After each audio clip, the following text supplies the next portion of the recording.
सगळें डिसिजन आमकां as per हें घेता 21 जर आमचें जायना जाल्यार डिजोल्युशन एसेंब्ली सिनेटाय दवरूं येता. 4य कॉन्स्टिट्युएन्सी किंवा 3य कॉन्स्टिट्युएन्सी इलेक्शनां जातकीर परत हेचे पयलीं आमी 2005 केलां.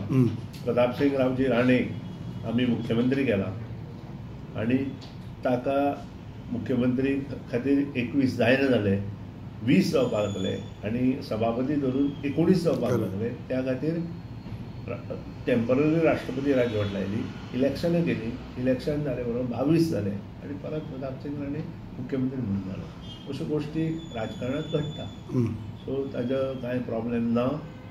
हे प्रॉब्लेम धैर्यान वचपा खातीर मोगो पक्ष सदांच आसता. So assembly can be put up into synod high, but no talks of question of dissolution.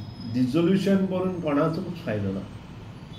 काँग्रेसीकूय फायदो ना, भारतीय जनताकूय फायदो ना, आमकांय फायदो ना आनी गोवा फॉरवर्डाकूय फायदो ना.